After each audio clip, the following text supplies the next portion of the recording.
ঈশ্বৰৰ কথা শুনিবৰ কাৰণে যিমান অনুৰাগ বাঢ়িব সেয়াই হৈছে ভক্তি। পৰম অনুৰক্তি ঈশ্বৰেই ভক্তি।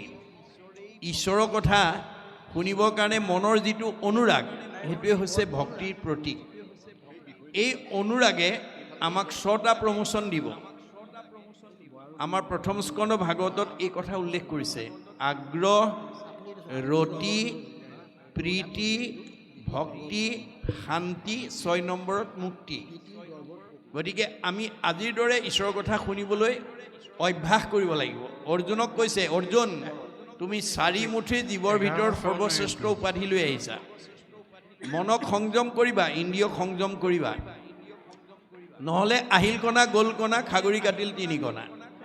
তুমি মনক যদি সংযম কৰিব নোৱাৰা, ইন্দ্ৰিয় যদি সংযম কৰিব নোৱাৰা, তোমাৰ মানৱ জন্ম ধৰাৰ কোনো সাৰ্থকতা নহ'ব। তেতিয়া অৰ্জুনে প্ৰতিবাদ কৰিছে কি বুলি? হেন শুনি অসন্তোষ কৰন্ত অৰ্জুন, ইন্দ্ৰিয়ক বশ্য কৰি বাক পাৰে কোন। কাৰ খাদ্য আছে ইন্দ্ৰিয়ক বশ্য কৰিব? নাই নাই, এইটো প্ৰস্তাৱ মোৰ গ্ৰহণযোগ্য নহয়। কৃষ্ণই হাঁহি পেলাই কৈছে, কৃষ্ণে বোলে সখী তুমি নকৰিবা ভয়, অভ্যাসতে ইন্দ্ৰিয় বশ্য আপুনি ভয় নকৰিবা, অভ্যাস কৰা। আজি আপোনালোকে গধূলিৰ পৰা অহাৰ পৰা পথখনত বহি আছে, কোনোবাই চকী এখনত বহি আছে। অকলে ঘৰত ইমান সময় এনেকৈ কত বা চকী এখনত বহি থাকিব পাৰিলেহেঁতেনে? নোৱাৰিলেহেঁতেন। আজি কোনে বহুৱাইছে, কিয় বহিছে, এই কথা আমি উপলব্ধি কৰিব লাগিব। কিয় বহিছে? আমাৰ বেদে কৈছে যে পৰম অনুৰক্তি ঈশ্বৰেই ভক্তি।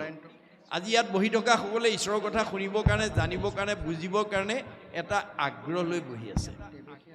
এই আগ্ৰহৰ পৰা আমাৰ জীৱলৈ 6টা প্ৰমোচন আহিব, আগ্ৰহ, ৰতি, প্ৰীতি, ভক্তি, শান্তি, 6 নম্বৰত মুক্তি। এই পৰ্যায়টোলৈ আমাৰ জীৱটো আহিবই লাগিব। এই জন্মত নহয় পিছৰ জন্ম, পিছৰ জন্ম নহয় কোটি জন্ম। যেতিয়ালৈকে সাধুৰ সংগত আহি ঈশ্বৰৰ কথা শুনি আমাৰ জীৱটো শুদ্ধ নহ'ব, তেতিয়ালৈকে অহা যোৱা কৰিয়ে থাকিব লাগিব। গতিকে এইটো আমাক কি কৰে? আগ্ৰহে আনি দিয়ে। সেইকাৰণে কৈছে যে বৰ্ণাইল মৈত্ৰেয় কথা কৃষ্ণ পশুবিনে নিগদতি শুকমুনি অভিমন্যু সুত, বৰ্ণাইল মৈত্ৰেয় কৃষ্ণ কথা অদবোধ। সংক্ষেপে শীষ হ'ব কথা শুনিয়া বিদুৰ, নলভিলা মনে অতি টিপিটি প্ৰচুৰ। চমুকে ক'লে তেওঁ সন্তুষ্ট নহয়, বহলাই ক'বৰ কাৰণে আহ্বান জনাইছে। বাহুল্য কৰিয়া তাকক শুনিবেক প্ৰতি, কৰজোৰে পুনু পুচিল অন্ত মহামতি। আৰু অলপ বহলাই কোৱা বুলি বিদুৰে মৈত্ৰেয়ক আহ্বান জনাইছে। বিদুৰ বদতি শুনি উপমুনি বৰ, ভূমিক আচন্তে তুলি বৰাহ ঈশ্বৰ। এই পৃথিৱীখন প্ৰলয় জলত যেতিয়া বৰাহে আনিলে, আদি দৈত্য হিৰণ্যকক কৰিলন্ত হত, ই কথা শুনিলোঁ মই তোমাৰো মুখত। যে আদি দৈত্য হিৰণ্যাক্ষক তেওঁ এই পৃথিৱী উদ্ধাৰ কৰি আনোতে বধ কৰিলে। দন্তে অগ্ৰে পৃথিৱী আনন্ত মহেশ্বৰ, দৈত্যৰাজ সমে কিয় মিলিল সমৰ। তেওঁ প্ৰলয় জলৰ পৰা পৃথিৱীখন উঠাই আনোতে সেই হিৰণ্যাক্ষক বীৰৰ লগত কিয় তেওঁৰ যুদ্ধ কৰিব লগা হ'ল, এই কথাটো মই জানিব বিচাৰোঁ। ইটো কথা শুনিবাক মনে ইচ্ছা যায়, যদি অনুগ্ৰহ থাকে কহিও বুজায়। যে হিৰণ্যাক্ষৰ লগত বৰাৰূপী ভগৱন্তৰ কিয় কাজিয়া কৰিব বা যুদ্ধ কৰিব লগা হ'ল, এই কথাটো মই জানিবৰ কাৰণে মই আগ্ৰহ কৰোঁ। দৈত্যেন্দ্ৰৰ জন্ম কৰিও বিস্তাৰ কৰিয়া, শুনিবাক মুহুৰ উৎসুক কৰে হিয়া। যে দৈত্যৰ জন্মৰ বৃত্তান্ত কথাও মই শুনিবৰ কাৰণে মোৰ মনে আগ্ৰহ কৰিছে। যদ্যপি সংক্ষেপে মুনি কৈলা মহাভাগ, তভু মোৰ মনে শুনি নখন্দিল অনুৰাগ। যে তুমি যদিও চমুকৈ কৈছা, মই কিন্তু মোৰ তৃপ্তি হোৱা নাই, মোৰ আৰু জানিবৰ কাৰণে মোৰ মনটো আগ্ৰহিত হৈছে। এতেকে বাহুল্য কৰি কৈও মোৰ বাপ, হৰি কথা শুনিয়া এৰায়া থাকো তাপ। এতিয়া ভগৱানৰ কথা আপুনি যিমান বহলকৈ শুনি থাকিব, বহলাই শুনি থাকিব, সিমানেই আমি তিনিটা তাপৰ পৰা নিজক মুক্ত কৰিব পাৰিম। এতিয়া আমি ইয়াত বহি থকা সকলো ভগৱন্তৰ তিনিটা তাপত এটা নহয় এটা তাপত আমি ভুক্তভোগী হৈ আছোঁ। ভগৱন্তই তিনিটা তাপত আমাক জীৱবিলাক তাপগ্ৰস্ত কৰি ৰাখে। কি কি তাপ? আদি ভৌতিক, আদি দৈবিক, আধ্যাত্মিক তাপ। এই তিনিটা তাপত আমি কম বেছি পৰিমাণে ভুক্তভোগী হৈ আছোঁ। আমি কৰ্মদোষত এইকেইটা তাপত আমি ভুক্তভোগী হ'ব লাগে। এতিয়া আদি ভৌতিক তাপটোৱে আমাক কেনেকৈ প্ৰতিক্ৰিয়া কৰে দেহ জগতখনত, মনৰ জগতখনত, আমাক বেদত উল্লেখ আছে। মৃগ পক্ষী মনুষ্যাদৈ সৰীসৃপা দৈশ্য ৰাক্ষসৈ নিৰ্ণং জন্যতে আদি ভৌতিক। মৃগ পক্ষী সৰীসৃপ প্ৰাণী, সাপ বেং কুম জেলেকুৱা, বিছা ভূত প্ৰেত পিশাচ মানুহ। অৰ্থাৎ ভগৱন্তৰ সৃষ্টিৰ পঞ্চভৌতিক প্ৰাণীৰ দ্বাৰা আমাৰ এই পঞ্চভৌতিক দেহলৈ যিবোৰ দুখ নামি আহে সেইবিলাকক কৈছে আদি ভৌতিক তাপ। কেতিয়াবা কাৰোবাক কুকুৰে কামোৰে, কাৰোবাক কেতিয়াবা মেকুৰীয়ে আঁচোৰে, কাৰোবাক কেতিয়াবা বিচাই ডাকে, কাৰোবাক কেতিয়াবা কুমজেলেকুৱাই কামোৰে, কাৰোবাক কেতিয়াবা সৰ্পই দংশন কৰে, কাৰোবাক আকৌ কেতিয়াবা মানুহেই মানুহক মাৰি আঘাত কৰে, ইত্যাদি ইত্যাদি। অৰ্থাৎ ভগৱন্তৰ সৃষ্টিৰ পঞ্চভৌতিক প্ৰাণীৰ দ্বাৰা আমাৰ এই পঞ্চভৌতিক দেহলৈ যিবোৰ দুখ নামি আহে সেই দুখবিলাকক কৈছে আদি ভৌতিক তাপ। আদি দৈবিক তাপটো কেনেকৈ আহে? কোনেও নভবাকৈ হঠাতে আমাৰ জীৱনলৈ যিটো দুখ নামি আহে সেই দুখটোক কৈছে আদি দৈবিক তাপ। ই কেনেকৈ আহে? আমাৰ শাস্ত্ৰত উল্লেখ আছে। শীত উষ্ণ বাতবশম্ভু বিদ্যুতাদি সমুদ্ৰম তাপ দ্বিজবৰ নিৰ্ণং জন্যতে আদি দৈবিক। অতিপাত ঠাণ্ডা, অতিপাত গৰম, বতাহ ধুমুহা, বিজুলী ঢেৰেকণি, বানপানী, ভূমিকম্প, সমুদ্ৰ আকস্মিক দুৰ্ঘটনা, বজ্ৰপাত ইত্যাদিৰ দ্বাৰা। এতিয়া আমাৰ অতি কম সময়তে আমাৰ হিয়াৰ আমঠু জুবিন গাৰ্গ গৈ সমুদ্ৰত প্ৰাণ এৰি থৈ আহিব লগা হ'ল। এইটো নভবাকৈ হৈ গৈছে। যি প্ৰকাৰেই নহওক তেওঁ সমুদ্ৰত গৈ প্ৰাণ এৰিছে। এইটো হৈছে আদি দৈবিক তাপ। আধ্যাত্মিক তাপক দুটা ভাগত বিভক্ত কৰি দেখুৱাইছে, শাৰীৰিক আৰু মানসিক। আপোনালোকৰ কাৰোবাৰ শৰীৰত যদি অৰ্শ, গুল্ম, পিত্ৰ, কেঁচুমূৰীয়া, মূৰৰ বিষ, পেটৰ বিষ, দাঁতৰ বিষ, কঁকাল বিষ, ভৰি বিষ, কাৰ কি আছে আৰু কাৰোবাৰ শৰীৰত যদি বেমাৰ আছে, তেওঁ যিমান ঐশ্বৰ্য বিভূতি ধন টকা পইচা মাজতে নাথাকক কিম্বা তেওঁ মনটো কেতিয়াও শান্তিত নাথাকে। শৰীৰত বেমাৰী থকা মানুহ কেতিয়াও সুখী হ'ব নোৱাৰে। এইটো আধ্যাত্মিকৰ শাৰীৰিক তাপ। মানসিক তাপটো 6 প্ৰকাৰে আহে। ক্ষুধা, তৃষ্ণা, জৰা, মৃত্যু, শোক, মোহ। ভোকত এমুঠি খাব নাপালে শৰীৰে কষ্ট পাব, পিয়াহত এগিলাচ পানী খাব নাপালে কষ্ট পাব। জৰা এটা দিনত কিচকিচিয়া চুলি এমাইললৈকে দেখে, ৰিং মাইলে শুনে, কমনীয় দেহা টান টান বস্তু চুবাই, যাওঁ বুলিলে যায়, খাওঁ বুলিলে খায়। এটা সময় আহিল কালৰ অতৰ্কিত গতিত কিচকিচিয়া চুলিকেইডাল মৰাপাতৰ দৰে বগা হৈ পৰিল, দৃষ্টিশক্তি কমিল, শ্ৰৱণ শক্তি কমিল, টান টান বস্তু চুবা দাঁতকেইটা সুলকি পৰিল, কমনীয় দেহাটো সুতুৰা সুতুৰ পৰিল, যাওঁ বুলিলে যাওঁ, খাওঁ বুলিলে খাওঁ বোলা দেহাটোৰ মুখৰ আগত কোনোবাই এমুঠি নিদিলে খাবলৈ নোপোৱা হ'ল। এই পূৰ্বৰ স্মৃতি ৰোমন্থন কৰি আমাৰ মনলৈ যিবোৰ দুখ আহিব এইবিলাক কৈছে আধ্যাত্মিকৰ মানসিক তাপ। কেতিয়াবা আপোনজন মৰিলে দুখ লাগে, কেতিয়াবা মনে ভাল পোৱা বস্তু হৰণ ভগন হ'লে দুখ লাগে, আৰু মৃত্যুৰ প্ৰতি আমি সকলো ত্ৰস্তমান হৈ থাকোঁ। এই তিনিটা তাপে আমাক প্ৰত্যেকতে তাপগ্ৰস্ত হৈ থাকে। কিন্তু যদি আমি কৃষ্ণৰ কথা দৈনন্দিন শুনিব পাৰোঁ, ক'ব পাৰোঁ, মূৰ শুনিৰ মল কথা কহন্ত শুনন্ত, মুঠ বিনে চিত্ত আন দেৱত নেদন্ত, পৰম আনন্দ আহি মনত মিলয়, তেবে তাকো আৰু 3 তাপে নচয়। আমি যদি আজিৰ দৰে প্ৰত্যেক দিনাই এক ক্ষণ, বেছি নহয় 4 মিনিট সময়, আমি 24 ঘণ্টাৰ ভিতৰত বেদৰ মতে 4 মিনিট সময় আমি ঈশ্বৰৰ কথা শুনা, কোৱা আৰু গোৱাৰ কাৰণে আমি দিব লাগে। এতিয়া আমাৰ এই কথা নজনাৰ কাৰণে আমাৰ বহুত মানুহৰ 4 মিনিট সময়ো ঈশ্বৰৰ কথা শুনিবলৈ, ক'বলৈ, গাবলৈ সময় নাই।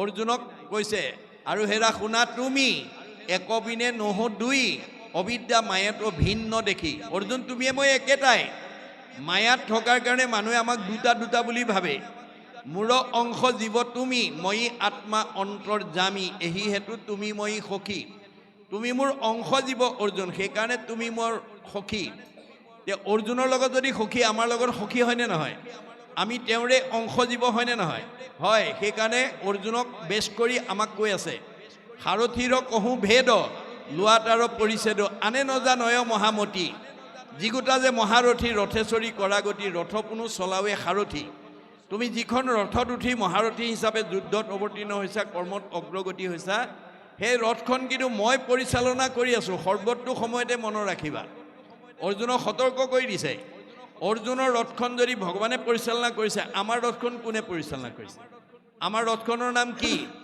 দেহ ৰথ ঘোঁৰা মন ইন্দ্ৰী প্ৰাণ সেনাগণ বিষয় অৰণ্য ভৈলতাৰ এতিয়া আমাৰ বহুত মানুহ যিজন আমাৰ হৃদয়ত থকাৰ কাৰণে আমি চকুৰে দেখিছোঁ কাণেৰে শুনিছোঁ মুখেৰে খাইছোঁ হাতেৰে কৰিছোঁ ভৰিৰে গৈছোঁ অৰ্থাৎ আমি জীয়া মানুহ হৈ আছোঁ সেইজনৰ কথা শুনিবলৈ সেইজনৰ কথা ভাবিবলৈ সেইজনৰ কৰ্ম কৰিবলৈ সেইজনৰ ঠাইলৈ যাবলৈকে আমাৰ আজি বহুতৰ সময় নাই গতিকে তেওঁৰ ৰথখন ভালকৈ নচলিব দেই অৰ্থাৎ দেহ ৰথখনত ঘূণে ধৰিব অৰ্শ গুল্ম পিত্ৰ কেঁচুমীয়া মূৰৰ বিষ পেটৰ বিষ দাঁতৰ বিষ কঁকাল বিষ কাৰ কি আছে আৰু আপোনাৰ শৰীৰত যদি কিবা বেমাৰে আক্ৰমণ কৰিছে তাৰ বাবে মনক দায়ী কৰিছে ভাগৱতে মনে পাপ কৰে যায় লাগয় জীৱত সিকাৰণে জীৱে দুখ ভুঞ্জে সংসাৰত আজি এই কথাটো নজনাৰ কাৰণে আমাৰ উঠি অহা বহুত প্ৰজন্মই নাখাবলগীয়া খাইছে নকৰিবলগীয়া কাম কৰিছে নাযাবলগীয়া ঠাইলৈকে গৈছে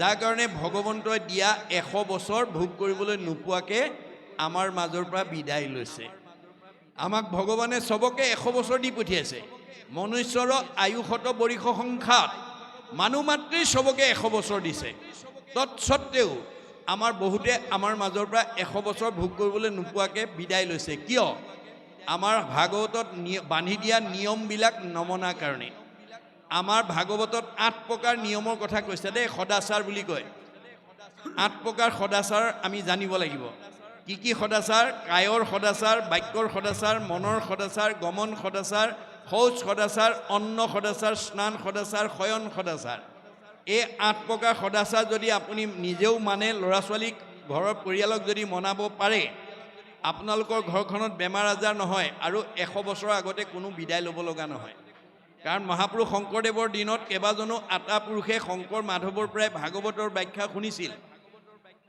কিন্তু তেওঁলোকৰ এটা চাৰিত্ৰিক বৈশিষ্ট্য আছিল গুৰুতকৈ শিষ্য জ্ঞান খুচৰি লয় জ্ঞান নজনা কথাবিলাক চব শিকি লৈছিল শিকাওঁতা মাধৱদেৱে 107 বছৰ জীয়াই থাকিল শিকাওঁতা শংকৰদেৱে 120 বছৰ জীয়াই থাকিল তেওঁলোকৰ পৰা শিক্ষা লোৱা বদলা এটা 130 বছৰ ৰাম আটা 140 বছৰ মথুৰা দাস আটাই 151 বছৰলৈ আয়ুস বঢ়ালে ভগৱানে দিয়া বয়স 100 বছৰহে আছিলে এই উপৰঞ্চি বয়সবিলাক কাৰ পৰা পালে যিবিলাকে নীতি নিয়ম নামানে সদাচাৰ নামানে অনাচাৰ বেভিচাৰ কৰিব তেওঁলোকৰ পৰা আয়ুস কাটি নি মনাবিলাকক যোগ দিব আপোনালোকৰ এইখন গাঁৱত হালমৰীয়া গাঁৱত আটাইতকৈ বেছি বয়স পোৱা মতা মানুহ কোন আছে আৰু আটাইতকৈ বেছি বয়স পোৱা মাইকী মানুহ কোন আছে আপোনালোকে এবাৰ চালেই এই তথ্যটো পাব সেইজন মতা মানুহেই গাঁওখনৰ ভিতৰত বেছি আয়ুস আছে যিজনে নীতি সদাচাৰ মানি চলে আৰু ঈশ্বৰৰ ভক্তি আছে মাইকী মানুহ সেইজনীৰে আয়ুস বাঢ়িব যিগৰাকী মাইকী মানুহ নীতি সদাচাৰী আৰু ঈশ্বৰৰ ভক্তি থাকিব তেওঁ আনতকৈ আয়ুস বঢ়াব পাৰিব মনত ৰাখিব কথাটো গতিকে এই 8 প্ৰকাৰ সদাচাৰ প্ৰথম কায়ৰ সদাচাৰ এই কায়টো আমি পৰ উপকাৰ কামত লগাব লাগে মই আজি আৰম্ভণিতে আপোনালোকক কৈছোঁ যে যদিও এইটো 4 দিনীয়া ভাগৱত পাঠ ব্যাখ্যা নহয় এইটো যজ্ঞ এইটো কলিৰ যজ্ঞ নাম যজ্ঞ ভাগৱত যজ্ঞ ভক্তি যজ্ঞ এই যজ্ঞটো পূৰ্ণাংগ কৰিবৰ কাৰণে আমি যদি এই শৰীৰটো অকণমান প্ৰয়োগ কৰিব পাৰোঁ তেতিয়াহ'লে পৰোপকাৰায় ইদম শৰীৰম অনুষ্ঠান মানে মই বুলি কৈছে এই অনুষ্ঠানটো সৰ্বাংগ সুন্দৰ কৰিবৰ কাৰণে যদি আপুনি অকণমান কায়েৰ সহযোগিতা আগবঢ়ায় তেতিয়া পুণ্য হ'ব পৰোপকাৰায় ইদম শৰীৰম কায়ৰ সদাচাৰ বাক্যৰ সদাচাৰ সত্যপ্ৰিয় হিত মনৰ সদাচাৰ দয়া প্ৰেম কৰোণা গমন সদাচাৰ আমাৰ ভৰিকেইটা ভগৱানে যাব দিছে যাব দিলে বুলিয়ে অগম্যা গমন কৰিলে নহ'ব আমি কলৈ যাব নালাগিব আমাৰ নিয়ম বান্ধি থৈছে কোনো সংঘ অনাসংঘ বামুণীয়া কীৰ্তনীয়া সত্ৰ সমাজৰ কাৰণে নহয় শংকৰদেৱৰ ধৰ্ম আদৰ্শটো বিশ্ব মানৱৰ কাৰণে শংকৰদেৱে ভাগৱতৰ মাজেদি বিশ্ববাসীক আহ্বান জনাইছে কি বুলি কৈছে উবা নৰলোক হৰি ভজি উক ধৰা ইটো উপদেশ এৰা আলজাল জীৱা কটকাল জৰা ভৈল পৰৱেশ এইটো উবা অসমৰ মানুহ ভাৰতৰ মানুহ সংঘৰ অনাসংঘৰ বুলি শংকৰদেৱ যদিও অসম মাটিৰ বুকুত আৱিৰ্ভাৱ হৈছিল অসমৰ বা ভাৰতৰ মানুহক বা সংঘ অনাসংঘক কোৱা নাছিল বিশ্বৰ মানৱক উদ্দেশ্যি কৈছিল যাৰ কাৰণে মহাত্মা গান্ধীয়ে তেওঁৰ আহ্বানৰ প্ৰতি সঁহাৰি জনাই এটা মন্তব্য দি থৈ গৈছে কি বুলি What Shankardev was alone able to do, nowadays the whole army of the English knowing people cannot do. বিশ্বত এতিয়ালৈকে যিমানবিলাক গুৰু আৱিৰ্ভাৱ হ'ল শংকৰদেৱে বিশ্ব মানৱৰ কাৰণে যিমান অমূল্য অৱদান দি থৈ গ'ল পৃথিৱীত কোনো গুৰুৱে সিমান অৱদান দিব পৰা নাই আৰু শংকৰদেৱ অসম মাতৃৰ বুকুত আৱিৰ্ভাৱ হোৱাৰ কাৰণে অসমবাসীক ভূয়সী প্ৰশংসা কৰি থৈ গৈছে মহাত্মা গান্ধীয়ে কি বুলি কৈছে Assam is indeed fortunate for Shankardev has 5 centuries back given to Assamese people an ideal which is also my ideal of Ram Rajya.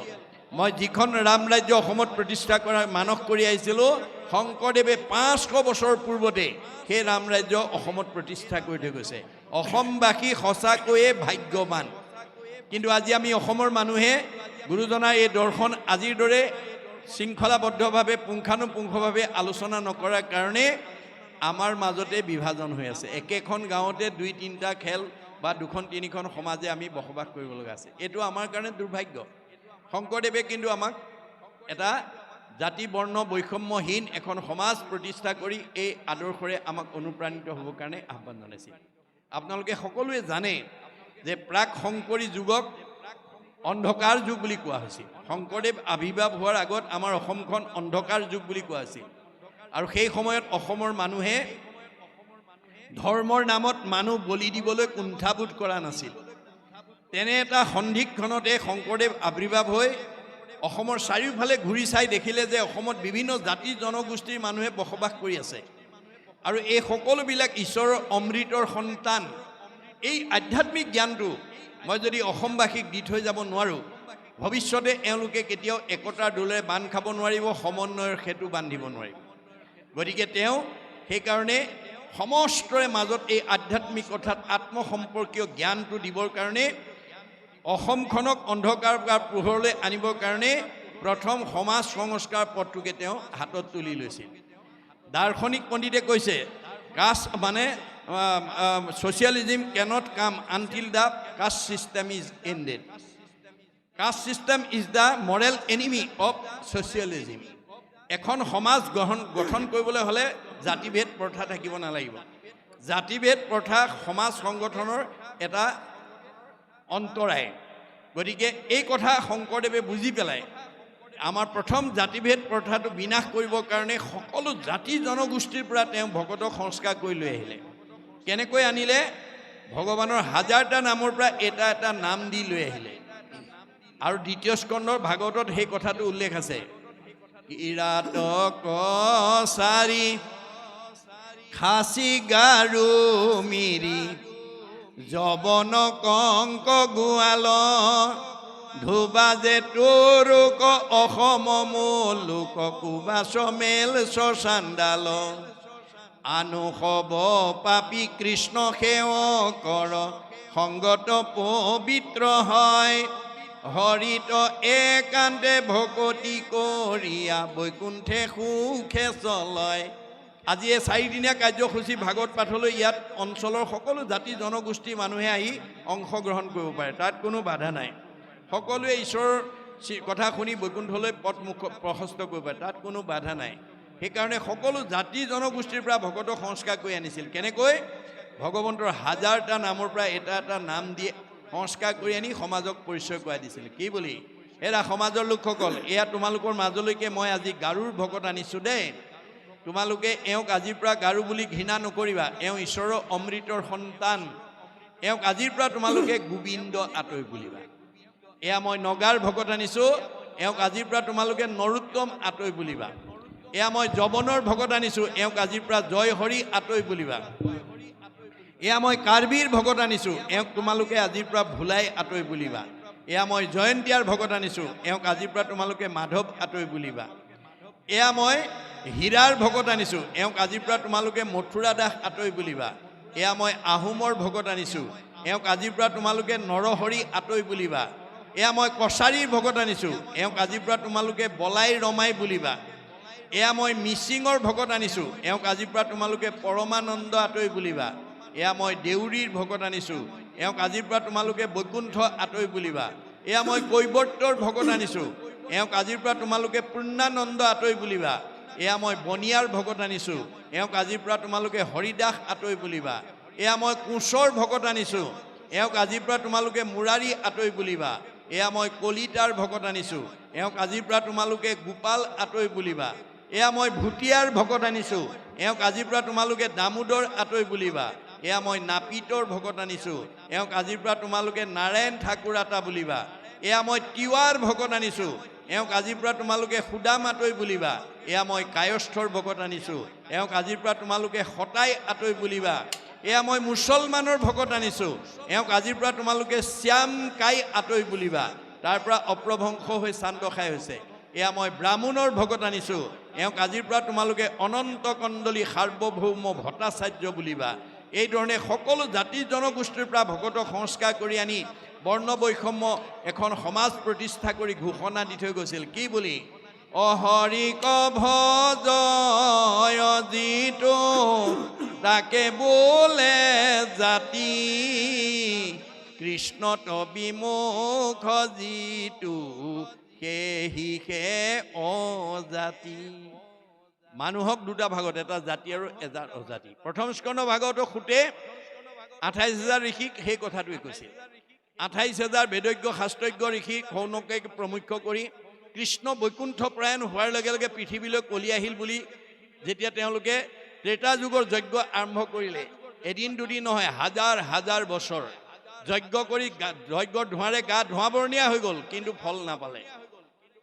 অৱশেষত উপায়ন্তৰ হৈ সেই সময়লৈকে নিজ জাতি বুলি সমাজত বহিবলৈ নিদি বহুত যোজন পিছত বহিবলৈ দিয়া সুতক আমন্ত্ৰণ কৰি আনি গুৰু আসনত বহুৱাই তেওঁ আহ্বান জনালে। সৌনক বদতি শুনা সুত মহামানী, পৰম পাতকী কলি পাইলে হেন জানি, আৰম্ভিলো যজ্ঞ আশী সহস্ৰ বছৰ, হোম ধূৰ্মে ধূৰ্ম বৈন্য ভৈলে কলেবৰ। যে আমি কলি আহিল বুলি ভাবি যজ্ঞ কৰি যজ্ঞৰ দুৱাৰে গা ধোঁৱাবৰণীয়া হৈ গ'ল, কিন্তু ফল নাপালোঁ। যিটো কৰ্ম কৰোৱাটো নাহিকে বিশ্বাস, আপোনাৰো আয়ুকো কৰিলোঁ ব্যৰ্থে নাশ। আমাৰ আয়ুষে নষ্ট হ'ল। সম্প্ৰতি তুমি সি চিন্তি উক মহাহিত, কৰাই উক পান কৃষ্ণ চৰিত্ৰ অমৃত। এতিয়া তুমি কৃষ্ণৰ অমৃতময় কথা শুনাই আমাক উদ্ধাৰ নকৰিলে আৰু গত্যন্তৰ নাই। এই আহ্বান শুনি সুতে কি বুলি মন্তব্য কৰিছিল? অকিনো মহাভাগে তোমাখাৰ আগে, কহিবু কৃষ্ণৰ লীলা মাধৱৰ কথা সম্যকে পুছিলা। অমুক জীৱদান দিলা। হে সৌনক প্ৰমুখ্যে 28,000 ঋষি, তোমালোকে আজি মোক কৃষ্ণ কথা ক'বলৈ কৈ মোক জীয়া মানুহ কৰি থৈলা। মই এই মুহূৰ্তলৈকে মৰা মানুহ হৈ আছিলোঁ। কৃষ্ণৰ কথাটো মোৰ মহালাভ আছে। কৃষ্ণৰ কীৰ্তনে জাতি অজাতি নাবাছে। দুটা ভাগ, হে নাই? এটা জাতি আৰু এটা অজাতি। মাধৱদেৱে কৈছে আৰু চৈতন্যপন্থীয়ে কৈছে, মুচিও শুচি হয় যদি হৰিক ভজে, আৰু শুচিও মুচি হয় যদি হৰিক তেজে। মাধৱদেৱে কৈছে, ৰাম বুলি তৰে মহা মহা অন্ত জাতি, যিটো নাম নলয়ে হীনতো হীন আতি। এয়া শাস্ত্ৰৰ দৰ্শন। গতিকে এই কথাবিলাক যাতে আমি সমাজত আমি প্ৰচাৰ কৰি আমি যাতে এটা জাতি হিচাপে বাস কৰিব পাৰোঁ, কাৰণ ঈশ্বৰ ভক্তিপৰায়ণ যাতে আমি হওঁ, তাৰ কাৰণে আমি গুৰুত্ব দিব লাগিব, আৰু তেতিয়া আমাৰ জীৱই মুক্তি লাভ কৰিব। এই তথ্য আমাক দিছে। তাৰপিছত কৈছে যে তুমি হেন বৈষ্ণৱত কৈব কৃষ্ণ কথা, মুত আত পৰে আন নাহিকে সৰ্বথা। তুমি যেতিয়া কৃষ্ণ কথা জানিবলৈ ইচ্ছা কৰিছা, মই কমেই। আপোনালোকে মনত ৰাখিব, এজনেই পৃথিৱীত গুৰু আৱিৰ্ভাৱ হৈছে যিজনে সাম্যবাদ প্ৰতিষ্ঠা কৰিছে। স্ত্ৰী শুদ্ধে কৰে যদি আমাতো ভকতি তাহাক দিবা জ্ঞান মহামতি। মাইকী মানুহেও যদি মোৰ কথা শুনিবলৈ আগ্ৰহ কৰে তুমি মুক্ত মনে ক'বা। কিন্তু মতা মানুহ হয় কিন্তু অভিমান অহংকাৰ নুশুনে। সতত দাম্ভিকত নকহিবা ইটো তত্ত্ব সদা উপদেশ দিবা বৈষ্ণৱ জনত। গুৰুজনৰ আদৰ্শ মতে দেহৰহে মতা মাইকী আছে, আত্মাৰ নাই। আত্মাটো মাইকী মানুহৰ দেহতে থাকক বা মতা মানুহৰ দেহত, আত্মাৰ দুটা ভাগ আছে, এটা সংস্কাৰী এটা অসংস্কাৰী, এটা পুণ্যৱন্ত এটা পাপৱন্ত। এতিয়া আপোনাৰ দেহত থকা জীৱটো পাপাত্মা নে পুণ্যাত্মা আপুনি নিজেই পৰীক্ষা কৰিব লাগিব। দ্বাদশ স্কন্ধ ভাগৱতত মাত্ৰ পদ্ধতিটো দিছে কি বুলি, অজিন পাতকী আত নাপাতিব কাণ পাপীৰ পুণ্যৰ দেখা প্ৰত্যক্ষ প্ৰমাণ। আপোনাৰ আত্মাটো পুণ্যাত্মা নে পাপাত্মা আপুনি নিজেই প্ৰমাণ কৰক। যদি ঈশ্বৰৰ কথা শুনি ভাল লাগিছে, আগ্ৰহ বাঢ়ি গৈছে, আপুনি পুণ্যাত্মা। যদি কৃষ্ণ কথা শুনি আমনি পাইছে, অশান্তি পাইছে, পাপাত্মা। বছ ইমানেই আৰু, বেছি জানিব নালাগে দেই। দুটা ভাগত বিভক্ত কৰি দেখুৱাইছে।